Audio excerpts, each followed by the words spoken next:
بيحكي صاحب القصة بيقول أول ليلة نبات في الشقة الجديدة، صحيت من النوم في نص الليل على صوت مكنسة.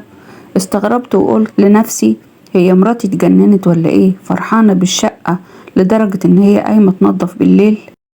وفجأة ببص جنبي لقيتها نايمة جنبي ما قامتش ولا حاجة. قمت اتنطرت من السرير وخرجت الصالة اشوف في ايه، ولما خرجت الصالة لقيت مفاجأة ما كنتش اتوقعها. شوفوا بقى هحكيلكوا القصة من البداية عشان تعرفوا ايه اللي حصل بالظبط. مراتي كانت بتلح عليا دايما ان هي عايزة تمشي وتروح تقعد في مكان كويس، وانا عشان اريح دماغي منها قلت لها سعر شقتنا رخيص جدا ومش هيجيب شقة جديدة. وفي يوم قاعد لقيت مراتي جاية جري وماسكة التليفون في ايدها وبتوريني اعلان شقة وبتقول لي ان الشقة دي في مكان كويس وسعرها بنفس سعر شقتنا. المهم معرفتش افلت منها ولا اهرب باي طريقة، واضطريت ان اكلم صحاب الشقة واتفق معاهم، وخلال كام يوم دفعنا تمن الشقة واتنقلنا ونقلنا عفشنا وقعدنا فيها خلاص. المفاجأة الكبيرة بقى ان احنا اول ليلة نبات في الشقة صحيت في نص الليل على صوت مكنسة. استغربت وقلت لنفسي هي مراتي اتجننت قايمة تنضف الشقة دلوقتي من فرحتها بيها. وابص جنبي لقيت مراتي نايمة ما قامتش. المهم اتخضيت خضة كبيرة وقلت اقوم اشوف ايه الحكاية، وخرجت الصالة ولقيت اعصابي ثابت وحسيت مش قادر اقف على رجليا من الخضة. لما شفت المكنسة شغالة ومسكاها واحدة ست بتكنس في الصالة، وجسمها عبارة عن حاجة زي الضباب مش شخص ملموس. فضلت ابص وبحلق فيها كويس وانا مش قادر اصدق عينيا من كتر ما انا شايف حاجة ما كانتش متوقعة ومن كتر الخضة. المهم ساعتها جريت على السرير من كتر الخوف، وانا بجري خبطت في مراتي فصحيت من النوم وقالت لي ايه اللي مصحيك دلوقتي؟ بلعت ريقي وقلت لها مفيش، ده انا كنت في الحمام. في الوقت ده الصوت كان اختفى، ما قدرتش اخرج من الاوضه تاني. دخلت في السرير ونمت، ولما قمت الصبح فطرنا ولا كأن في حاجه، وخرجت عشان اروح شغلي. فجه في بالي اتصل بصاحب الشقه واساله. قلت له انا خلاص اشتريت منك الشقه، بس عايز الحقيقه انت بعت الشقه دي رخيصه ليه؟ فقال لي انا بصراحة بعد ما خدت الشقة عرفت ان كان ميت فيها واحدة ست وماتت بسبب ان هي اتكهربت وهي بتنظف شقتها بالمكنسة.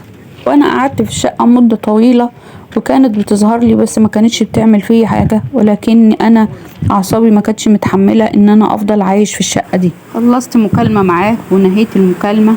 بعدين رجعت البيت وقعدت مع مراتي وولادي عادي وما اتكلمتش في الموضوع ولا جبت لها سيرة لحد ما جه الليل ونمنا. وبعد ما نمنا بشوية ونعست رحت في النوم خلاص، صحيت على صوت مراتي بتصرخ. قمت خرجت الصالة وانا عامل نفسي مش عارف حاجة، لكن انا عارف ايه اللي هي شافته. وخرجت لقيتها واقفة في الصالة ومرعوبة، على وشها ملامح رعب شديدة جدا، وهي بتبص على الشبح اللي هي شايفاه. الست كانت ظاهرة في صورة طبق الأصل من اللي شفتها ليلة امبارح، جسمه وهدوم كأنه سحابة أو دخان، ماسكة المكنسة وبتنضف الأرضية. وأول ما مراتي شافتني لقيتها بتشاور ناحيتها وإيدها بتترعش وبتقول لي شايف اللي أنا شايفاه؟ عملت نفسي مش شايف حاجة وقلت لها شايف إيه؟ مفيش حاجة. قربت عليها وطبطبت على كتفها وقلت لها مفيش حاجة، يلا ننام واكيد انت بيتهيألك. بصيت عليها لقيتها اغمى عليها ووقعت في الارض. بعدين شلتها دخلتها اوضتها، ولما صحت قلت لها انت اكيد بيتهيألك مفيش حاجة من اللي انت بتقولي عليها دي.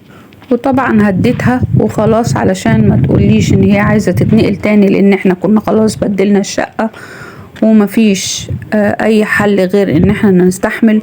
ولازم اخبي ان انا شايف انا كمان طالما الست بتظهر وما بتضرش حد فاتحمل شوية لحد ما ربنا يفرجها. واستمرينا على الحال ده كل ليلة اخرج على صوت مراتي بتصرخ ومغمى عليها واقعة في الارض، اشيلها ادخلها واقول لها ان مفيش اي حاجة بتحصل. ومن وقتها وانا مش عارف اعمل ايه، ونفسي انتوا تقولولي اعمل ايه، لان المشكلة عندي مشكلة كبيرة وانا مش ممكن هخدع ناس وابيع لهم الشقة وهي بالشكل ده زي ما اتخدعت فيها. وفي نفس الوقت انا معيش فلوس تانية علشان اشتري شقة جديدة عشان اعيش فيها انا ومراتي وولادي، ومش عارف اصلا لو اشتريت شقة تانية هل الشقة دي اللي انا هشتريها هتبقى شقة كويسة ولا هلاقي فيها حاجة هي كمان. بصراحة الموضوع بقى مرهق جدا بالنسبة لي، وأنا ما بقتش عارف أعمل إيه. في يوم مراتي جت وقالت لي بالله عليك لا تقولي الحقيقة وما تخبيش عليا، أنا فعلا بيتهيألي ولا فعلا ده الموضوع بيحصل وأنت بتضحك عليا؟ فاضطريت ان انا اقول لها على الحقيقة، لان انا مبقتش قادر اقاوم واكدب اكتر من كده.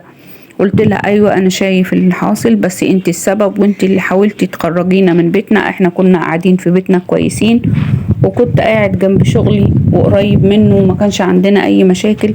انت اللي حبيتي تغيري وحبيتي تطلعي في العالي، بس انا دلوقتي مش عارف اعمل ايه. وصرحتها بالحقيقة. في الحقيقة انا كمان بقول لنفسي الحل ايه، لانه ما ينفعش ان انا افضل قاعد كده انا ومراتي وولادي في بيت زي ده. طبعا هي مراتي ما بتبطلش زن عليا، وكل يوم تقول لي عايزين نمشي من هنا، عايزين نمشي من هنا.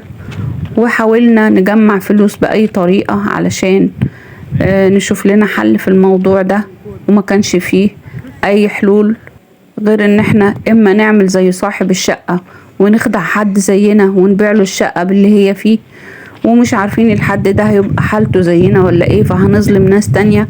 واما ان احنا نفضل مستحملين ومش عارفين اخرة التحمل ايه، لان احنا عارفين دخلنا كويس ومش عارفين هيتجمع معانا فلوس قد ايه. اخر حل وصلت له ان انا اضطر ارجع المكان اللي انا كنت عايش فيه تاني، واشوف شقة هناك اجرها عشان اعيش فيها انا ومراتي وولاد. ففضلنا ندور على شقة مدة طويلة على ما لقينا شقة مناسبة. في الحقيقة انا خايفة اتنقل في الشقة دي، لان ممكن الشقة دي نفسها تبقى فيها حاجة. المهم فضلت اسأل على الشقة قبل ما اتنقل المكان والاقي فيه حاجة هو كمان. فسألت على الشقة وفهمت كويس قوي ان الشقة دي كانت متأجرة أصلا، ولسه صاحب الشقة أو اللي كان مأجرها سايبها من حوالي أسبوع، لأنه ربنا كرمه واتنقل بيته وما بقتش لازمة إن هو يقعد في شقة إيجار. المهم نقلنا الشقة وعايشين فيها كويس جدا، ودلوقتي الشقة التانية مقفولة ومش عارفين نعمل فيها ايه، ولا عارفين نسترد فلوسنا تاني. ودينا دلوقتي بسبب ان انا سمعت كلام مراتي من غير تفكير، او عشان اريح دماغي من كلامها الكتير، اضطريت ان انا اتنقل والشقة مقفولة وفلوسنا محطوطة فيها، ومش عارف اعمل ايه ومش لاقي حل للموضوع. يا ترى انتوا لو مكاني كنتوا هتتصرفوا ازاي، وهتحلوا الموقف اللي انتوا فيه ازاي؟ اتمنى ان الفيديو يعجبكم، واتمنى ان انتوا تدعمونا بلايك واشتراك للقناة. القصص دي عبارة عن قصص مقتبسة من قصص حقيقية، مش قصص حقيقية فعلا. احنا بس بنحاول ان احنا نقدم شيء يعجبكم في القصص اللي بنقدمها دي. شكرا ليكم.